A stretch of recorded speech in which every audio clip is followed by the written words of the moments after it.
tuvo conocimiento de los hechos y puesto en conocimiento la fecha de inicio de la investigación y la prosecución de la investigación. Con todo respeto, que usted se merece y nos merecemos nosotros, pero sobre todo los ecuatorianos. Domingo 2 de octubre conoció el Ecuador y el mundo entero la revelación de los papeles de Pandora. ¿O acaso ustedes no ven las noticias? Respóndame, por favor. Señora asambleísta, con todo respeto, la Fiscalía General del Estado ha dado el inicio a la investigación previa en la fecha que he mencionado. ¿Cuándo? El 18 de octubre del 2021. O sea, se demoraron 16 días para iniciar esta investigación, cuando la Fiscalía General del Estado, por tan solo subir un tuit a las redes sociales, inicia allanamientos, actos urgentes y detenciones, y en este caso, con estas revelaciones que tienen delitos tan graves que presuntamente incurrirían en delitos de testaferrismo, de evasión de impuestos, de perjurio e inclusive de enriquecimiento privado no justificado, ustedes se demoran 16 días. Proceda, Eduardo. He respondido, señor presidente. No, quiero que me diga por qué se demoraron 16 días. Señora asambleísta, con todo respeto, como ciudadano ecuatoriano he explicado a usted y como funcionario público. La Fiscalía inició el 18 de octubre. ¿Pero por qué se demoró 16 días? Díganle a los ecuatorianos. O no puede contestarnos de eso porque los ecuatorianos necesitan saber la verdad. Señora asambleísta, con todo respeto que se merece usted y el pueblo ecuatoriano, he dado respuesta a su pregunta. Gracias, señor fiscal. Señor presidente, que sepa el pueblo ecuatoriano la falta de acción de la Fiscalía General del Estado, pero sobre todo que quede sentado en actas que no existe por parte de este órgano la intención de darle la verdad al país, ni también de colaborar con la Asamblea Nacional y con la Comisión de Garantías Constitucionales. Muchas gracias. Gracias.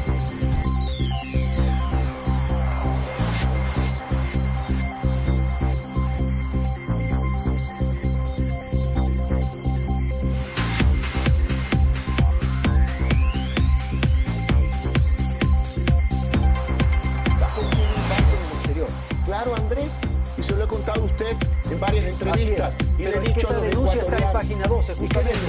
En el sentido de que hay este banco Banisi, ¿verdad? Oiga. Y que ese banco es una especie de opción para el tráfico de dineros que podrían provenir del Ecuador.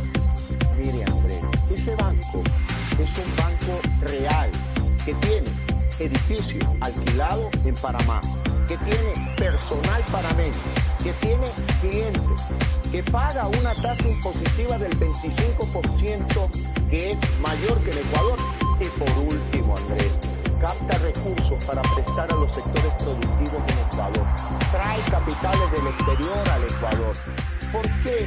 Y además, es un banco que desde el año 2003, en el diario El Telégrafo, aparece una entrevista de mi hijo, Juan Emilio, informando públicamente de ese banco. Así que por lo tanto... 49 empresas offshore, señor Mazo. Eso es mentira. Eso es mentira, Andrés. ¿Qué más le puedo responder? Eso dice la publicación de la periodista Cintia García. Eso es mentira, pues, Andrés. Tienen Delaware, tienen Panamá. Eso es mentira. Tienen las Islas Caimán. Eso es mentira. ¿Cómo lo demuestra? ¿Cómo que no existe? El Pleno del Consejo Nacional Electoral conoció y resolvió por unanimidad, esto es, con 5 votos a favor de 5 consejeros principales, negar la objeción presentada por el Procurador Común de Alianza UNES y calificar la lista de candidaturas del binomio Guillermo Alberto Santiago Lazo Mendoza y Alfredo Enrique Borrero Vega para la dignidad de presidente y vicepresidente de la República, auspiciados por la alianza entre el Movimiento Creo Listas 21 y el Partido Social Cristiano Lista 6, y consecuentemente disponer su inscripción, cierro comillas. Y siguiendo la cronología, el 4 de octubre de 2020, el Procurador Común de Alianza UNES interpuso ante el Tribunal Contencioso Electoral un recurso subjetivo contencioso electoral en contra de la resolución PLE-CNE 639-2020, mediante la cual el Pleno del CNE negó la objeción presentada al binomio Lazo-Borrero. Al respecto, el 14 de octubre de 2020, el Pleno del Tribunal Contencioso Electoral se pronuncia mediante sentencia, también con votación unánime, y determina que, abro comillas, entre los múltiples documentos que acompaña en 60 fojas, con excepción de los documentos materializados de la página web de la Superintendencia de Compañías, Valores y Seguros del Ecuador, hojas 206 a 212, que hace referencia a las actuales accionistas de una compañía en el que el candidato impugnado no consta como tal, el resto de documentos corresponden a publicaciones de carácter privado con declaraciones, imágenes y gráficos que no aportan elementos de convicción y de nexo de responsabilidad que verifiquen las afirmaciones del objetante. Cierro comillas. Además, se analiza en esa sentencia, abro comillas, y manifiesta lo siguiente. Abro comillas, el candidato presidencial objetado en el trámite en sede administrativa, o sea, en el CNE, dentro de los tiempos previstos y conjuntamente con sus documentos para la inscripción de su candidatura, presentó los testimonios auténticos de su declaración juramentada en relación a no tener ningún impedimento o inhabilidad o encontrarse prohibido para presentar su candidatura. Cierro comillas.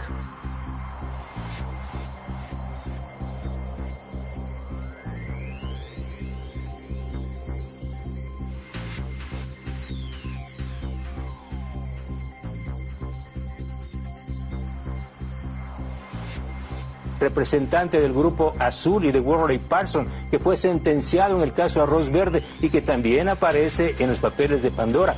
Tampoco quieren investigar al zar del petróleo, Enrique Cadena Marín, que aparece tanto en los papeles de Pandora cuanto en los papeles de Panamá. Hay más de 80 altos exfuncionarios del gobierno de Correa y de Moreno que aparecen en los papeles de Panamá y en los papeles de Pandora. Si quieren hacer una investigación, señores de la Comisión de Garantías Constitucionales, yo les ofrezco un tutorial de cómo hacer una muy buena investigación. Asambleísta Villavicencio, y usted también ha mencionado ahora que habla de investigaciones que entregará también...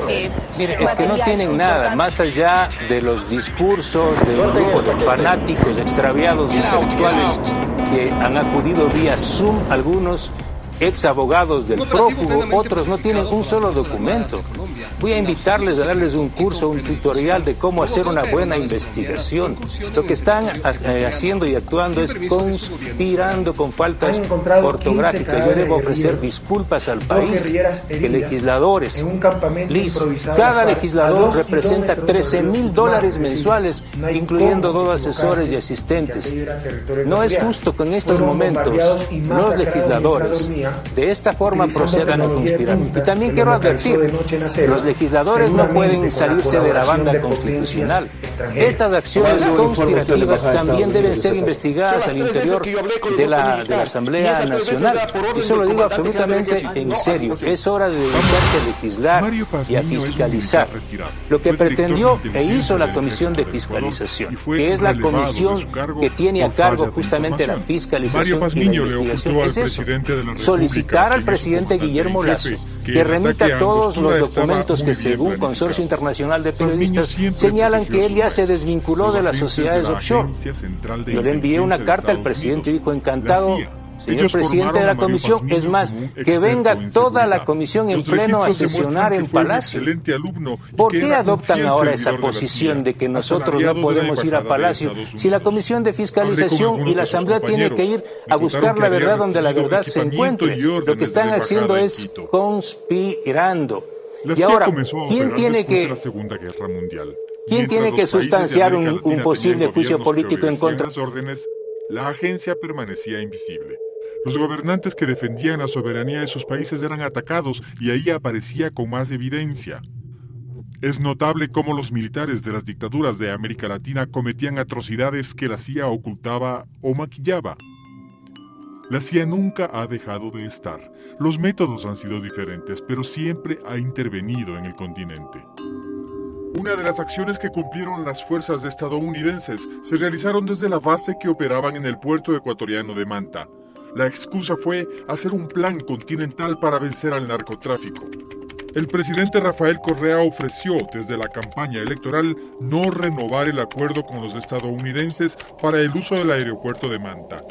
El ataque contra Angostura confirmó que allí se hacía algo más de lo que se declaraba. La salida de la base estadounidense de Manta provocó el colapso final del famoso Plan Colombia. Si no hay ningún problema en tener una base norteamericana en Ecuador, perfecto. Podemos dar permiso para que instalen esa base, siempre y cuando nos den permiso para instalar una base militar ecuatoriana en Miami. Si no hay ningún problema, van a aceptar. Cuando se consolidaron las democracias en el continente, la táctica del golpe militar no fue más una opción. Entonces Estados Unidos comenzó a intervenir en los estados latinoamericanos, tanto a través de reclutar a personajes influyentes de cada país, como mediante organizaciones no gubernamentales. Rafael Correa y otros mandatarios rompieron el esquema de intervención de la CIA, quebraron su lógica. También quebraron la estrategia de Leila Haddad Pérez. Ella fue la jefe de la CIA en el Ecuador durante muchos años, hasta que Rafael Correa asumió la presidencia de la República.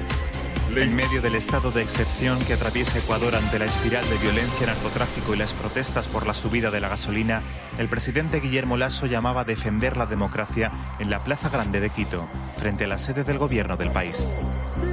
Esta mano seguirá extendida para un diálogo democrático, pero si tenemos que empuñar con fuerza la Constitución para enfrentar a los golpistas, lo haremos con decisión, con talante y sin miedo. La Fiscalía de Ecuador abrió una investigación previa contra el presidente después de que el excandidato presidencial indigenista Yacu Pérez presentara una denuncia formal sobre los impuestos pagados de Lasso y de sus familiares desde 2013, cuando se presentó por primera vez como candidato presidencial. Según datos de la investigación periodística de los papeles de Pandora, Lasso habría controlado 14 sociedades offshore, la mayoría con sede en Panamá. Las mismas fueron cerradas luego de que el exmandatario Rafael Correa lograra la aprobación de una ley en 2017 que prohibía a los aspirantes presidenciales y funcionarios públicos tener empresas en paraísos fiscales. El actual presidente se defiende argumentando que tuvo inversiones legítimas en otros países, pero que se deshizo de ellas para ser candidato en los comicios que ganó en 2021. Más de 200 muertos en lo que va de año en sucesivos motines carcelarios. Ecuador vive la que seguramente es su peor crisis penitenciaria de la historia. El motín más reciente, además del más cruento, destacó por su salvaje crueldad. Ejecuciones, decapitaciones y mutilaciones fueron grabadas por sus autores y subidas a las redes sociales. Aunque este tipo de sucesos no son completamente ajenos a la realidad de algunos países latinoamericanos, en el caso ecuatoriano son, o mejor dicho eran, mucho menos frecuentes y hasta ahora nunca habían sido tan violentos. Y este aumento en el número de explosiones de violencia carcelaria que rivalizan unas con otras en ensañamiento y derramamiento de sangre no está desligado de la actualidad social y política del país. Al contrario, de todo esto les hablaremos en este video. Ahí les va.